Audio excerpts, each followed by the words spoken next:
we'll talk about is medical ethics in court, media, and at the bedside.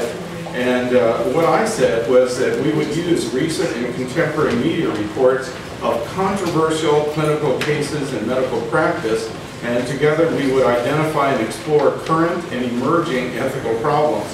I went on to say that the issues that are likely to emerge, remember I'm writing this before the course begins, the issues that are likely to emerge are the evolving doctor-patient relationship, the way doctors deal with medical errors, how informed consent is changing, what constitutes conflict for doctors, what is a just healthcare system, what decisions are possible at the end of life, and how patients and families make them.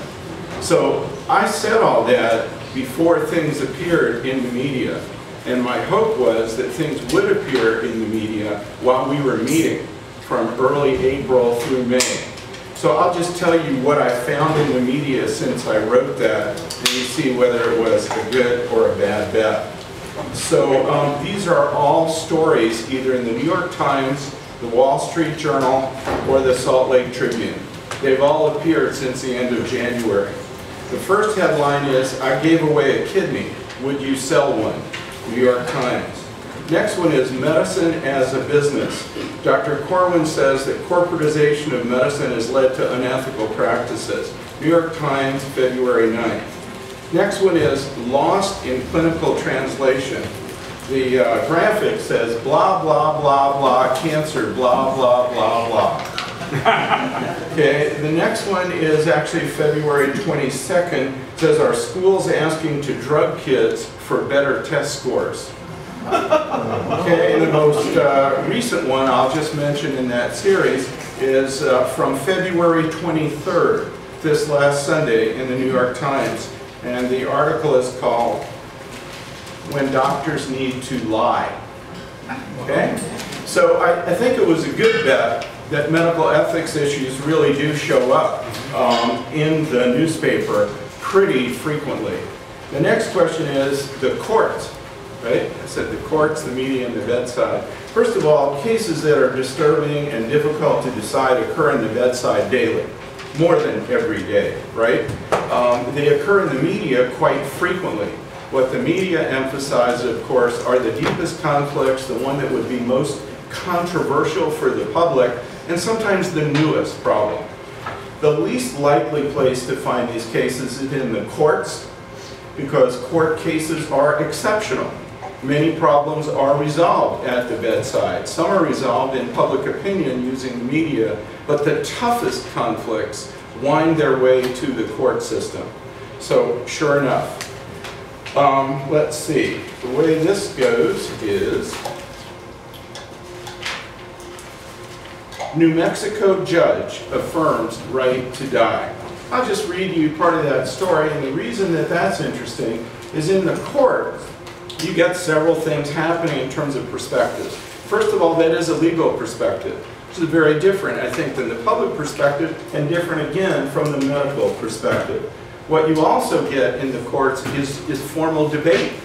You actually have two sides always arguing a question, and then either a judge, a jury, or a panel of judges rendering a decision.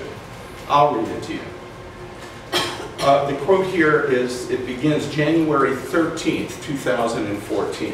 A state court in New Mexico said Monday that terminally ill residents have a constitutional right to obtain aid in dying, a ruling that could make New Mexico the 5th state to allow doctors to prescribe fatal drug doses that suffering patients can use to end their lives. This is a quote now from the judge.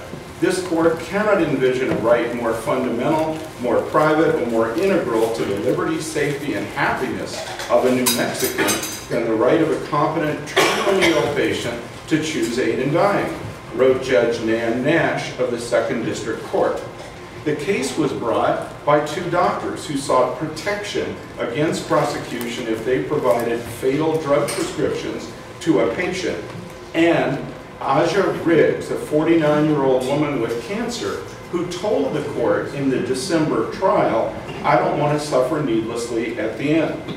Arguing their case were the American Civil Liberties Union of New Mexico and Compassion and Choices, a national advocacy group. They asserted that a doctor's help for a competent, terminally ill patient who wished to hasten death was not covered by a 1960s state law making it a felony to assist a suicide. The state argued that such an action by a doctor was covered by the law and that banning doctor-assisted suicide was consistent with individual rights under the state constitution. Judge Nash agreed that the law applied, but said that the liberty, safety, and happiness interest of a competent terminally ill patient to choose aid in dying is a fundamental right under our New Mexico Constitution. The Attorney General's office said it was studying the decision and whether to appeal to the state Supreme Court. So I think the point I wanted to make was medical ethics issues show up frequently in the media, almost always at the bedside, and occasionally and very significantly in our court system, including systems in the states and eventually in the U.S. Supreme Court. What I'm counting on is that if you join me for those sessions once a week, beginning in April, that we will bring to the classroom things that we've seen on television, read in the newspaper in the last week or month, and together come to a perspective that will give you a little larger vision of what those controversies mean. So I hope I see as many of you as possible. Thanks.